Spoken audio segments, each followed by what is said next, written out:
नमस्कार, आपले सर्वांचे हार्दिक स्वागत आहे. मित्रांनो, यावर्षी शारदीय नवरात्रोत्सव 22 सप्टेंबरपासून सुरू होत आहे. हा पवित्र सण जगज्जननी आदिशक्ती माता दुर्गेला समर्पित आहे. संपूर्ण भारतभर हा उत्सव मोठ्या उत्साहाने साजरा केला जातो. घरोघरी घटस्थापना करून देवीची प्रतिष्ठापना केली जाते आणि उपवास ठेवून भक्तिभावाने तिची आराधना केली जाते. या 9 दिवसात दुर्गेच्या 9 स्वरूपांची भक्तिभावाने पूजा केली जाते आणि तिच्या कृपेची याचना करून व्रत पाळलं जातं. म्हणतात, अगदी महापापी माणसानेही जर श्रद्धेने हे नवरात्र व्रत केले तर त्याचे सर्व पाप नष्ट होतात, यात किंचितही शंका नाही. देवी भागवत पुराणात नवरात्र व्रताचे महत्त्व सांगणारी अशीच एक अद्भुत कथा वर्णिली आहे. ही कथा जेव्हा कोणी मनापासून ऐकतो तेव्हा त्याचे कोट्यावधी पाप नाहीसे होतात. देवीच्या कृपेने त्याला धनधान्य, पुत्रपौत्र आणि सर्व प्रकारची सुखसमृद्धी लाभते. म्हणून प्रत्येक सुज्ञ व्यक्तीने या व्रतकथेचे श्रवण अवश्य करावे. जो ही कथा मनापासून ऐकेल किंवा इतरांना ऐकवेल आणि या पवित्र व्रतकथेचा प्रसार करेल त्याला कधीही कोणत्याही दुःखाचा स्पर्श होणार नाही, असे म्हणतात. चला तर मग देवी भागवत पुराणातील नवरात्र व्रताची ही पुण्यदायी कथा आज आपण भक्तिभावाने अनुभवूया. ही कथा ऐकताना तुमचे मन भक्तिरसात न्हाऊन निघेल. पण त्याआधी मित्रांनो, आपल्याला एक छोटीशी विनंती आहे. मी ही कथा खूप मनापासून आणि मेहनतीने तयार केली आहे. कृपया माझ्या या प्रयत्नासाठी एक लाईक नक्की करा आणि कमेंटमध्ये जय माता दुर्गा असे लिहा. सोबतच आमच्या चॅनलला सबस्क्राईब करायलाही विसरू नका. चला तर मग आता मी कथा सांगायला सुरुवात करते. मित्रांनो, कैलास पर्वताच्या शांत शिखरावर भगवान शंकर गहन ध्यानात तल्लीन होते. शिवांच्या अंगावर पवित्र भस्माची राख होती आणि गळ्यात रुद्राक्षांची माळ तसेच नागाचा अलंकार होता. त्यांच्या तपोबलामुळे साऱ्या परिसरात एक दिव्य शांतता पसरली होती. त्यांच्या सभोवताली हिमालयाचे नीरव वातावरण होते आणि पर्वतावरील शीतल वारे शिवाच्या जटांना हलकेच स्पर्शून जात होते. तेवढ्यात हातात वीणा घेऊन देवर्षी नारद कैलास पर्वतावर येऊन उभे राहिले. त्यांच्या मुखातून नेहमीप्रमाणे नारायण नारायण असा जप सुरू होता. नारदांना पाहताच भगवान शिवांनी हळूच आपले नेत्र उघडले आणि समोर उभ्या नारदाकडे प्रेमळ दृष्टीने पाहत प्रसन्न हास्य केले. महादेव हसत म्हणाले, स्वागत आहे देवर्षी नारद. आज या पवित्र कैलासावर आपल्या आगमनाचे प्रयोजन काय आहे? देवर्षी नारदांनी आदरपूर्वक हात जोडून आणि विनम्र स्वरात म्हणाले, हे देवाधिदेव महादेव, आपणास कोटी कोटी प्रणाम. प्रभू, आपण सर्वज्ञ आहात, तरीही विचारत आहात म्हणून आगमनाचे कारण सांगतो. मी आपल्या चरणी नवरात्र व्रताचे महात्म्य ऐकण्यासाठी आलो आहे. हे व्रत का पाळले जाते, या व्रताचे पालन केल्याने काय फळ मिळते आणि हे व्रत करण्याची योग्य विधी आणि नियम काय आहेत? कृपा करून मला या सर्व गोष्टींचे ज्ञान द्या. भगवान शिव नारदाचे बोल ऐकून प्रसन्न झाले. त्यांनी प्रेमळ स्वरात उत्तर दिले, नारद, तू अतिशय उत्तम प्रश्न विचारलास. तुझ्या माध्यमातून संपूर्ण जगताला या व्रताचे महत्त्व कळेल. नीट ऐक. आता मी तुला या व्रताची एक महान कथा सांगतो. ही कथा ऐकण्याने तुझेच नव्हे तर सर्व श्रोत्यांचे कल्याण होईल. आणि या कथेनंतर मी तुला या व्रताची संपूर्ण माहिती, विधी आणि नियमही सांगेन. देवर्षी नारद हात जोडून समोर शांतपणे बसले. उत्सुकतेने ते म्हणाले, हे प्रभू, मी ही कथा ध्यानपूर्वक ऐकेन आणि निश्चितच इतरांना सांगून या पवित्र ज्ञानाचा प्रसार करेन. भगवान शिवानी मग आपल्या गंभीर पण मधुर स्वरात कथा सांगायला सुरुवात केली. पूर्वीच्या काळी कोसल नावाच्या देशात सुशील नावाचे एक अत्यंत गरीब पण सज्जन वैश्य राहत होता. सुशीलचा परिवार खूप मोठा होता. त्याला अनेक मुलं मुली होती. पण दुर्दैवाने त्याच्याकडे धनाचा आणि अन्नाचा प्रचंड तुटवडा होता. त्याचे कुटुंब दिवसेंदिवस उपाशीपोटी राहत होते. सुशील अत्यंत नम्र आणि सदाचारी स्वभावाचा माणूस होता. स्वतः गरीब असला तरी तो धर्मपरायण, शांत आणि प्रामाणिक वृत्तीचा होता. दररोज तो देवतांची आणि आपल्या पितरांची भक्तिभावाने पूजा करत असे. त्याच्या दारावर आलेल्या प्रत्येक पाहुण्याचं तो मानपूर्वक स्वागत करी. प्रथम त्यांना भरपेट भोजन देई आणि मग उरलेलं थोडंसं अन्न स्वतः घेऊन ती त्याची भूक भागवत. दिवसभर तो इतरांच्या शेतात किंवा बाजारात लहान मोठी कामं करत कुटुंबासाठी 2 घास मिळवण्याचा अटोकाट प्रयत्न करी. तरीही त्यांच्या घरात अन्नाची कायमच टंचाई होती. दारिद्र्य इतकं होतं की कुटुंबातील सर्वजण अशक्त झाले होते. अंगावरचे कपडेही फाटके होते. सुशील स्वतः उपाशी राहून आपल्या लेकरांना भरवण्याचा प्रयत्न करत असे. एखाद्या दिवशी काहीच मिळवलं नाही तर संध्याकाळी थोडंसं जेवण मिळालं तर त्या आधी मुलांच्या तोंडी घालून मग स्वतः थोडं खाऊन सुद्धा शमवत. बहुतेक वेळा मात्र त्यांचं संपूर्ण कुटुंब दिवसभर उपाशी राहून फक्त रात्री थोडंसं खाऊन दिवस काढत. मुलं भुकेने व्याकुळ होऊन रडत असत आणि त्यांना अशी तडफड करताना पाहून एक बाप म्हणून सुशीलचं हृदय तुटून जात होतं. एकदा असं झालं की सुशीलच्या घरात अन्नाचा एकही दाणा शिल्लक नव्हता. लहान मुलं भुकेने कळवळून मोठ्याने रडत होती. त्यातली एक धाकटी मुलगी सुशीलच्या पायाला बिलगून हमसाहमसी रडत होती. बाबा मला खायला द्या ना, भुकेने पोट दुखतंय. तिची ही आर्तहाक ऐकून सुशीलचे काळीज पिळवटून गेलं. मुलांचा असा आक्रोश पाहून सुशीलला असह्य झालं. शेवटी असह्य वेदनेने त्याने रडणाऱ्या मुलांना अलगद घराबाहेर पाठवलं, कारण त्यांच्यासमोर ठेवण्यासाठी त्याच्या हातात कणभरही अन्न उरलं नव्हतं. भुकेली लेकरं बाहेर कुठेतरी निघून गेली आणि दारिद्र्याच्या आगीने सुशीलचं अंतकरण आतून होरपळून निघून गेलं. हताश होऊन तो देवाचा धावा करू लागला. सुशील दोन्ही हात आकाशाकडे जोडून आसवे गाळून प्रार्थना करू लागला. आसवांनी डबडबलेल्या डोळ्यांनी आकाशाकडे पाहत तो विव्हळ स्वरात म्हणाला, परमेश्वरा, मी असा कोणता अपराध केला की माझी निष्पाप मुलं उपाशी राहून तडफडत आहेत? कोणत्या पापाची शिक्षा आम्ही भोगतोय? थोडी तरी दया करे देवा. माझी लेकरं भुकेने व्याकुळ झाली आहेत. त्यांना अन्न मिळू दे, नाहीतर उपाशीपोटी त्यांचा प्राण जाईल. सुशीलाशी अश्रू ढाळत देवाकडे विनवणी करत होता. त्याच क्षणी अचानक त्याच्या दारात एक तेजस्वी ब्राह्मण भिक्षा मागण्यासाठी येऊन उभा राहिला. त्या ब्राह्मणाच्या कपाळी भस्माचं टिळक होतं आणि अंगावर स्वच्छ भगवे वस्त्र परिधान केलेले होते. त्यांच्या मुखावर तेजस्वी पण शांत भाव होता. ब्राह्मणाचं रूप विलक्षण, तेजस्वी आणि संत सदृश होतं. त्याला पाहताच सुशीलने आदराने त्यांना घरात बोलवलं. त्याने कसेबसे जमवलेलं थोडंसं अन्न त्या अतिथी ब्राह्मणांना प्रेमाने अर्पण केलं. नम्रतेने त्यांना भोजन घालून मग सुशील दोन्ही हात जोडून भुईला मस्तक टेकवत ब्राह्मणाची पूजा अर्चा केली. ब्राह्मणाची यथोचित सेवा करून सुशीलने अत्यंत व्याकुळतेने विचारलं, हे ब्राह्मणदेव, आपल्या आगमनाने माझं घर पावन झालं आहे. मला तुम्हाला एक प्रश्न विचारायचा आहे. सुशीलच्या डोळ्यात अश्रू तरळले होते आणि आवाज भरून आला होता. समोरच्या संथ पुरुषांनी सौम्य हसत मान डोलावली आणि म्हणाले, महात्म्या, तुमची दानशूरता आणि अतिथी सेवा साऱ्या गावात विख्यात आहे. तुमच्या आदरातिथ्याचे महत्त्व ऐकूनच मी इथे आलो आहे. संकोच न करता मोकळेपणाने आपला प्रश्न विचारा. तेव्हा सुशील व्याकुळ होऊन म्हणाला, हे ब्राह्मणदेव, कृपा करून मला सांगा की माझ्या या दारिद्र्याचा नाश निश्चितपणे कसा होईल? या दारिद्र्यामुळे मी माझ्या कुटुंबाचे पोषण करू शकत नाही. मला स्वतःसाठी धनाची हाव नाही, पण असा काही उपाय सुचवा ज्यामुळे मी माझ्या परिवाराला 2 वेळचं अन्न देऊ शकेन. माझी मुलं भुकेने व्याकुळ होऊन अन्नासाठी हमसाहमसी अडत आहेत आणि माझ्या घरात तर धान्याचा एक दाणा शिल्लक उरला नाही. त्यांच्या यातना पाहवत नाहीत मला. आज दुःखाने मला माझ्या रडणाऱ्या लेकरांना घराबाहेर काढावं लागलं. ती बिचारी कुठे गेली असतील देव जाणे. त्यांच्या चिंतेने माझं हृदय शोकाच्या अग्नीत तळपत आहे. शिवाय माझ्या मुलीचं वय आता विवाहाला आलं आहे, पण कन्यादानासाठी माझ्याकडे काहीच नाहीये. तिचं लग्न लावायला धन लागतं आणि माझ्या हातात तर काहीच उरलं नाहीये. हे विप्रश्रेष्ठ, याच कारणाने मी फार चिंतेत आहे. दयाघना, आपण विद्वान आहात. आपल्या ज्ञानाच्या जोरावर माझ्यावर कृपा करा. असा कुठला तप, मंत्र किंवा व्रत सांगा ज्यामुळे मी माझ्या कुटुंबाचे पालनपोषण करू शकेन. महाभाग, आपल्या कृपेनेच माझं कुटुंब सुखी होऊ शकतं. कृपा करून काही उपाय सुचवा. सुशीलची ही आर्तयाचना ऐकून ब्राह्मणाचं हृदय द्रवून गेलं. त्यांनी प्रसन्न होऊन उजवा हात वर करून सुशीलच्या डोक्यावर आशीर्वाद दिला आणि शांतपणे सांगितले, हे वैश्या, मी तुझे दुःख ओळखले आहे. आता चिंता सोड. मी तुला एक अमोघ उपाय सांगतो. उद्यापासून श्रद्धेने शारदीय नवरात्र व्रताचे अनुष्ठान सुरू कर. या व्रतामध्ये भगवती आदिशक्तीची विधीपूर्वक पूजा आणि हवन कर. देवीचे पवित्र मंत्र जप कर. देवीची मनोभावे उपासना केल्याने तुझे सर्व कार्य सिद्ध होईल आणि तुझे दारिद्र्य पूर्णपणे नष्ट होईल. हे सुशील, नवरात्र नावाचे हे पवित्र आणि मंगलमय व्रत या पृथ्वीतलावर सर्व व्रतांमध्ये श्रेष्ठ मानलं जातं. या व्रतासारखं दुसरं कोणतंही व्रत नाही. हे व्रत सदा भक्तांना ज्ञान आणि मोक्ष प्रदान करतं, सुखसंपत्ती वाढवतं आणि शत्रूंचा संहार करतं. या व्रताची महिमा अपरंपार आहे. त्रेतायुगात प्रभू श्रीरामांनाही रावणावर विजय मिळवण्यासाठी याच नवरात्र व्रताचा आश्रय घ्यावा लागला होता. एका ऋषीच्या सल्ल्याने रामांनी अश्विन महिन्यात शारदीय नवरात्रात देवीची महापूजा केली.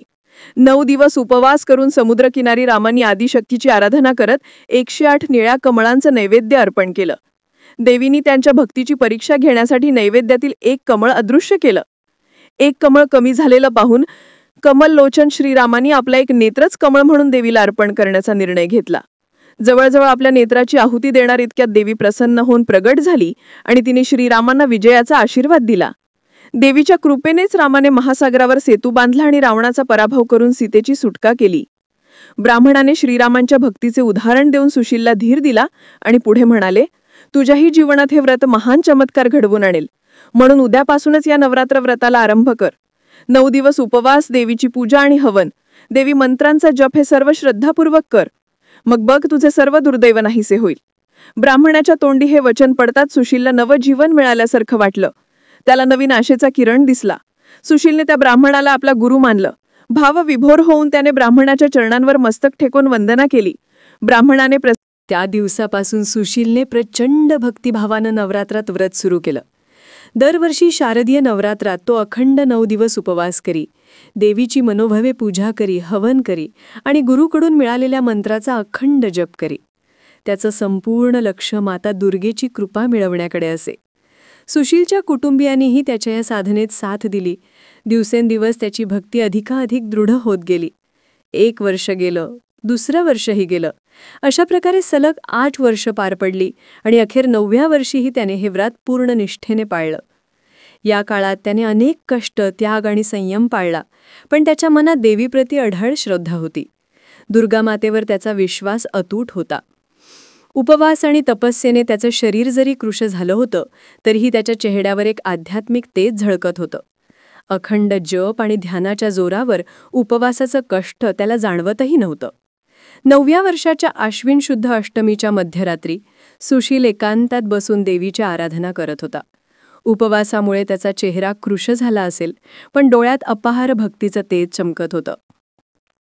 तो देवीच्या मंत्राचा जप करत असतानाच अचानक त्याच्यासमोर एका दैवी तेजाचा पुंज उमटला. सुशीलने डोळे उघडून पाहिलं तर स्वयं आदिशक्ती महेश्वरी दुर्गादेवी त्याच्यासमोर प्रकट झाली. देवीचं रूप इतकं अद्भुत आणि तेजस्वी होतं की सुशील स्तिमित होऊन पाहतच राहिला. तिच्या मस्तकावर मुकुट चमकत होता, भाळी चंद्रकोर होती आणि 4 हातात त्रिशूळ, तलवार, शंख आणि कमळ धारण केलेली सिंहवाहिनी दुर्गा त्याच्या पुढे उभी होती. देवीच्या मुखावर प्रेमळ स्मित आणि करुणेची प्रभा होती. साक्षात दुर्गेचं दर्शन होताच सुशीलच्या डोळ्यात आनंद अश्रू दाटून आले. त्याच्या अंगातून रोमांच उसळले. शरीर थरथरत असतानाच तो जमिनीवर साष्टांग दंडवत घालून पडला. त्याच्या डोळ्यातून आनंद अश्रूंचा पूर वाहू लागला आणि त्या डबडबलेल्या दृष्टीसमोर देवीचं पेच झळकत होतं. गळा दाटलेला सुशील भावविव्हल आवाजात उद्गारला, हे आई, हे जगज्जननी, तुमच्या दर्शनाने आज माझं जीवन धन्य झालं. त्याचा आवाज गहिवरला. हृदय आनंद आणि भक्तीने भरून आलं. देवी पुढे सरसावली आणि तिने प्रेमाने सुशीलला उठवलं. मधुर हास्य करत माता दुर्गा म्हणाली, उठ माझ्या प्रिय भक्ता. तिचा स्वर अतिशय स्निग्ध आणि मार्मिक होता. देवी पुढे म्हणाली, वत्सा, तुझी निष्ठा आणि भक्ती पाहून मी अत्यंत प्रसन्न झाले आहे. तू इतक्या दृढ निश्चयाने उपवास आणि साधना केलीस म्हणून संतुष्ट होऊन मी स्वतःच तुझ्यासमोर प्रकट झाले आहे. तुझं तप पूर्ण झालं आहे. आता निसंकोचपणे माग. तुला जे हवं ते वरदान माग. तुझी प्रत्येक मनोकामना पूर्ण होईल. जगदंबेच्या मुखातून हे शब्द ऐकताच सुशीलचा आनंद अश्रुरूपानं डोळ्यातून ओसंडून वाहू लागला. तरीही तो अत्यंत विनम्रतेने पुन्हा देवीच्या चरणी लोटांगण घालून बसला. सुशीलच्या डोळ्यातून आनंदाश्रू अविरत वाहत होते. तो म्हणाला, माते, फक्त आपलं दर्शन मला घडलं याहून मोठा लाभ दुसरा कोणता असू शकतो. मी तर तुमच्या दर्शनानेच कृतार्थ झालो आहे. हे आई, त्रिभुवन सुंदरी, सर्व शक्तिमान जगज्जननी, माझ्यासारख्या तुच्छ भक्तावर कृपा करून आपण प्रत्यक्ष दर्शन दिलत. यापेक्षा मोठी प्राप्ती मला दुसरी नाही. आता माझ्या मनात अजून कोणतीच इच्छा उरलेली नाही. क्षणभर थांबून सुशीलने डोळे पुसले आणि पुढे म्हणाला, आई, आपण माझ्यावर इतका महान उपकार केलात की माझं सगळं दुःख दूर झालं. तरी देखील आपल्यापाशी एकच विनंती आहे की माझ्या लेकरांवर अशी कृपा करा की त्यांना पुरेसं अन्नधान्य मिळेल. त्यांच्यापैकी कुणालाही पुन्हा उपाशी झोपावं लागू नये. माझ्या मुलाबाळांना सुखी पाहणं हाच आता माझ्या एकमेव ध्यास आहे. सुशीलची नम्र प्रार्थना ऐकून देवीच्या मुखावर एक करुणामय हास्य पसरलं. प्रेमळ स्वरात दुर्गामाता म्हणाली, हे सुशील, तुझी भक्ती अत्यंत हृदयस्पर्शी आहे. आपल्या मुलांसाठी तुझ्या अंतःकरणात जी तळमळ आहे ती मी पाहिली आहे. तुझ्या या प्रार्थनेने मी अत्यंत संतुष्ट झाले आहे. आजपासून तुझ्यावरचं दारिद्र्य संपेल. तुझं घर धनधान्याने भरून जाईल. तुझ्या कुटुंबावरचे सारे कष्ट नाहीसे होतील. तुझी मुलं बाळं भाग्यवान होतील आणि त्यांचा भविष्यकाळ उज्ज्वल असेल. तुझ्या कन्येचाही लवकरच सुयोग्य वराशी विवाह होईल. पुढ्या पिढ्यांपर्यंत तुमच्या घराण्याला माझा आशीर्वाद लाभेल. तुझ्या परिवाराला आता कधीही अन्नाची कमतरता भासणार नाही. इतकंच नव्हे तर तू इतर गरजूंचीही मदत करू शकेल एवढं वैभव मी तुला देते. माझ्या कृपेने तुझं घर पूर्णपणे समृद्ध होईल. आता आनंदाने आपलं आयुष्य व्यतीत कर आणि नेहमी माझ्या भक्तीत रमून राहा. देवीने आशीर्वादाचा हात सुशीलच्या डोक्यावर ठेवला आणि काही क्षणातच ते तेजोमयी मूर्ती हळूहळू अंतर्धान झाली. सुशील विस्फारलेल्या डोळ्यांनी त्या दिव्य स्वरूपाकडे पाहत राहिला जोपर्यंत देवी अदृश्य झाली नाही. देवी अदृश्य झाल्याच अंधाऱ्या रात्रीचा परिसर तेजस्वी प्रकाशाने उजळून गेला. सुशीलची छोटीशी झोपडी कधी भव्य दिव्य राजवाड्यात रूपांतरित झाली त्याला कळलंही नाही. सर्वत्र सोनेरी प्रकाश पसरलेला होता. त्या राजवाड्यात सोनं, नाणं, रत्न, मोती यांची अमाप संपत्ती जमा झाली. धान्याने कोठारं भरून गेली होती. सुशीलची सगळी मुलं आनंदाने हसत होती आणि पोटभर जेवत होती. थोड्या वेळापूर्वी ज्यांना अन्नासाठी हाल सोसावे लागत होते त्यांच्यावर आता सुखाचा वर्षाव झाला होता. सुशीलला स्वतःच्या डोळ्यांवर विश्वास बसत नव्हता. ज्या घरात एक वेळच्या अन्नाचीही भंत होती ते घर आता सुख समृद्धीच्या सागरात डुंबत होतं. पहाटे हा अद्भुत बदल पाहून गावकऱ्यांचे डोळे विस्फारले. कालपर्यंत ज्यांनी सुशीलची गरिबी पाहिली होती ते या वैभवाचं दृश्य बघून थक्क झाले. साऱ्या गावात या चमत्काराची चर्चा सुरू झाली. सर्वांनी हा देवीचा महिमा आहे असे मान्य केले आणि सुशीलच्या कुटुंबियांच्या समृद्धीचा आनंद साजरा केला. कृतज्ञतेने सुशीलने पुन्हा एकवार भूमीला मस्तक लावून दुर्गामातेला वंदन केलं. त्याच्या हृदयात देवीबद्दलचं प्रेम आणि भक्ती आणखीन वाढली. पुढे काळाच्या ओघात सुशीलच्या कन्येचा विवाह मोठ्या थाटामाटात पार पडला. सुशीलने साऱ्या गावाला आमंत्रित करून मोठ्या उत्साहात आपल्या कन्येचं लग्न लावलं. दूरदूरचे लोक नवदाम्पत्याला आशीर्वाद देण्यासाठी जमले. त्या प्रसंगी सुशीलने गरजू लोकांना अन्नवस्त्रांचे दान केले. नवसमृद्धीने इतरांची मदत करता आल्याने त्याला अपार समाधान मिळालं. सुशील वैश्य आयुष्यभर देवीची निष्ठेने भक्ती करत राहिला आणि आई दुर्गेप्रती सतत कृतज्ञता व्यक्त करत राहिला. त्याचे कुटुंबियांनीही माता दुर्गेच्या चरणी अढळ श्रद्धा राखली आणि सर्वजण देवीच्या आशीर्वादाने आनंदी जीवन जगू लागले. इतकं सांगून भगवान शिव थांबले. नारद मुनी त्या कथेत पूर्णपणे तल्लीन झाले होते. त्यांच्या डोळ्यातही भक्तिभावाचे अश्रू तरळले. दोन्ही हात जोडून नारदांनी महादेवांना वंदन केले आणि भरलेल्या कंठाने म्हणाले, हे महादेव, या अद्भुत आणि भक्तिमय कथेबद्दल मी आपला अत्यंत ऋणी आहे. ही कथा ऐकताना माझं हृदय भक्तिरसाने भरून आलं. माता दुर्गेची कृपा किती अपरंपार आहे ते समजलं. महादेव समाधानाने हसले आणि म्हणाले, हे नारद, नवरात्र व्रताची ही महान कथा केवळ ऐकल्यानेच मनुष्याचे सर्व पाप नष्ट होतात आणि त्याला व्रताचं फळ प्राप्त होतं. जो मनुष्य पूर्ण 9 दिवस उपवास करू शकत नाही तो फक्त 3 दिवस म्हणजे सप्तमी, अष्टमी आणि नवमी ही उपवास जरी केला तरी त्याला यथोचित फळ मिळतं. काही भक्त शारीरिक कारणांमुळे पूर्ण 9 दिवस उपवास करू शकत नाहीत. अशांसाठी या 3 दिवस उपवास करण्याचं महत्त्व सांगितलं आहे. भक्तिभावाने फक्त या 3ही रात्री देवीची पूजा केली तरी सर्व फळ मिळू शकतं. या व्रताच्या काळात जे श्रद्धेने देवीची आराधना करतात त्यांचं कल्याण होतच. नवमीला कुमारी कन्यांचं पूजन करून तसेच ब्राह्मणांना भोजन घालून व्रताची पूर्तता करतात. पूजा, हवन, कन्यापूजन आणि सत्कर्म यांनी हे नवरात्र व्रत पूर्ण होतं.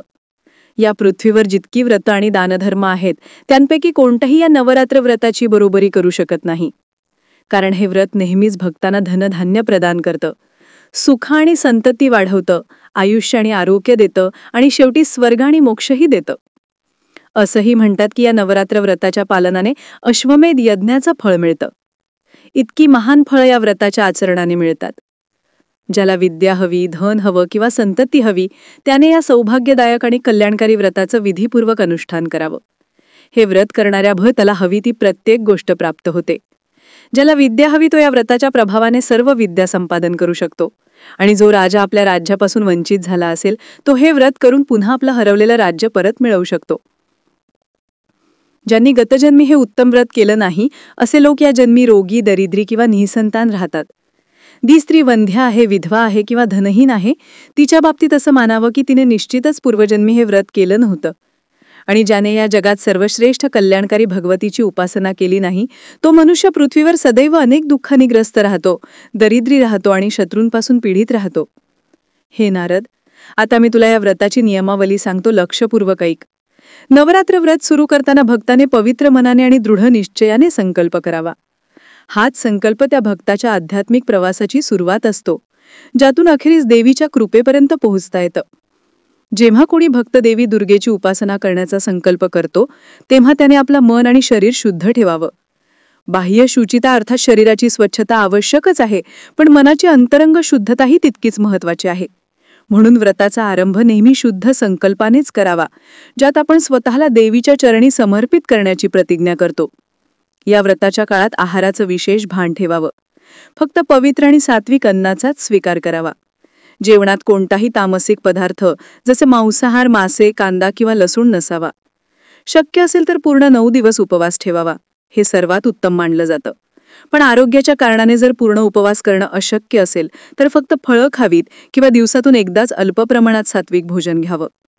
अन्न शुद्ध आणि सात्विक असेल तर मन शांत आणि एकाग्र राहतं आणि साधनेत अधिक रमू शकतं. नवरात्राच्या दिवसात वर्तनात संयम बाळगावा. क्रोध, लोभ, मोह आणि द्वेष या विकारांपासून दूर राहण्याचा प्रयत्न करावा. हे दिवस आत्मशुद्धी आणि साधनेचे आहेत. आपल्या मन, वाणी आणि कृतीने या काळात कोणालाही दुखावू नका. लक्षात ठेवा, हे व्रत फक्त शरीराला त्रास देण्यासाठी नसून आत्म्याला शुद्ध करण्यासाठी आहे. जसं जसं तुम्ही आपलं मन आणि अंतःकरण पवित्र ठेवाल तसं तसं देवी दुर्गेची कृपादृष्टी तुमच्यावर अधिकाधिक वर्षू लागेल. या व्रताचं एक महत्त्वाचं अंग आहे ध्यानधारणा. देवीचे पवित्र मंत्र सतत जपा आणि तिच्या तेजस्वी स्वरूपाचा ध्यान करा. ओम दुर्गाये नमः हा मंत्र अखंड जपत राहा. यामुळे तुमच्या अंतरात्म्यात शक्ती आणि धैर्य उत्पन्न होईल. दररोज काही काळ ध्यानस्थ बसून देवीच्या दिव्य रूपाचं शांतपणे चिंतन करा. तिच्या महामहिमेचं स्मरण करा. त्यामुळे तुमच्यातील सर्व नकारात्मकता दूर होईल आणि तुम्हाला अपार शांतीचा अनुभव येईल. नवरात्राचे शेवटचे दिवस जवळ येतात तेव्हा देवीची प्रसन्नता मिळवण्यासाठी कन्यापूजन करणं अत्यंत फलदायी ठरतं. लहान मुली या देवीच्याच रूप मानल्या जातात. म्हणून नवमीच्या दिवशी 9 कन्यांना घरी आमंत्रित करा. आदरपूर्वक त्यांचं पूजन करा. प्रेमाने त्यांचे पाय धुवा. त्यांना आसनावर बसवा आणि स्वादिष्ट प्रसादाने त्यांची खात्री करून आदरातिथ्य करा. त्यांच्या कोमल हातांनी दिलेला आशीर्वाद घ्या. अशा प्रकारे कन्यापूजन केल्याने तुमची साधना पूर्णत्वाला जाते. या 9 दिवसांच्या काळात तामसिक वृत्तीच्या कुठल्याही गोष्टींपासून दूर राहा. मांस, मदिरा यांसारखे तामसिक आहार या दिवसात पूर्णतः वर्ज्य करा. तसेच वागण्यातही राग, हिंसा आणि अविचार यांसारख्या तामसिक प्रवृत्तींना ठारा देऊ नका. व्रत धारण केलेल्या भक्ताने 9 दिवस पूर्णपणे सात्विक जीवन जगावं. त्यामुळे त्याच्या उपासनेत कोणताही अडथळा येणार नाही. हे 9 दिवस केवळ उपास आणि तपस्येचेच नाहीत तर आत्मिक जागृतीचेही आहेत. हे नारद, हे व्रत फक्त सांसारिक इच्छापूर्तीसाठी नाही तर आत्मिक उन्नतीसाठी आहे. जो श्रद्धा आणि भक्तिभावानं या व्रताचं पालन करतो त्याला देवी दुर्गेची कृपा लाभते. त्याच्यावरील सारे कष्ट नाहीसे होतात आणि त्याच्या सर्व इच्छा पूर्ण होतात. म्हणून जो कोणी या व्रताचा संकल्प करील त्याने तन, मन आणि आत्म्याची पूर्ण शुद्धता राखूनच ही साधना करावी. भगवान शिवांनी अशा प्रकारे नारदाला नवरात्र व्रताचं महात्म्य, कथा आणि नियम सांगितले. महादेवांच्या मुखातून अमृतासमान हे ज्ञान ऐकून नारदमुनी भारावून गेले. त्यांनी महादेवांच्या चरणांवर मस्तक ठेवून विनम्रतेने म्हणाले, प्रभू, आपल्या कृपेने मला या व्रताचं अद्भुत महात्म्य समजलं. मी हे पवित्र ज्ञान नक्कीच जगभर पसरवीन, ज्यामुळे असंख्य जीवांचं कल्याण होईल. नारदाचे हे शब्द ऐकून भगवान शिवांनी प्रसन्न होऊन त्याला आशीर्वाद दिला आणि त्याला उभं केलं. कैलास पर्वतावरील त्या दिव्य वातावरणात दोघांच्याही मुखावर आनंदाचं तेज पसरलं होतं. देवर्षी नारदांनी महादेवांना पुन्हा प्रणाम केला आणि विश्वकल्याणासाठी ती कथा लोकांमध्ये सांगण्यासाठी पुढे प्रस्थान केलं. मित्रांनो, अशी ही पवित्र नवरात्र व्रत कथा येथे संपते. या कथेतून आपल्याला समजतं की माता दुर्गेची कृपा सच्च्या भक्तांवर सदैव होत असते. ही कथा आपल्याला शिकवते की जेव्हा आपण निष्कपट भावनेनं आणि अखंड श्रद्धेने देवीची उपासना करतो तेव्हा देवी आपल्या सर्व मनोकामना पूर्ण करते आणि आपल्यावर सुखसमृद्धीचा वर्षाव करते. सुशीलप्रमाणेच आपणही जीवनातील प्रत्येक संकटाचा सामना भक्तीने आणि धैर्याने करू शकतो. कारण देवीची कृपा सोबत असेल तर कोणतंही दुःख टिकणार नाही. देवी दुर्गा आपल्या सर्व भक्तांवर अशीच कृपादृष्टी ठेवो अशी तिच्या चरणी प्रार्थना. जय दुर्गे माता, जय माता दी. मित्रांनो, येत्या नवरात्रोत्सवात तुम्हीही श्रद्धेने हे व्रत करून देवीची कृपा मिळवून बघा. माझा पूर्ण विश्वास आहे की माता दुर्गा तुमच्या सर्व मनोकामना पूर्ण करेल. मित्रांनो, ही कथा तुम्हाला कशी वाटली ते कमेंटमधून आवर्जून कळवा. कथा व व्हिडिओ आवडला असेल तर लाईक करा आणि कमेंटमध्ये जय आई दुर्गा लिहायला विसरू नका. सोबतच आमच्या चॅनलला सबस्क्राईब करण्यासही विसरू नका. चला तर मग मी येथेच थांबते. उद्या पुन्हा अशीच एक नवीन कथा घेऊन येईन. धन्यवाद.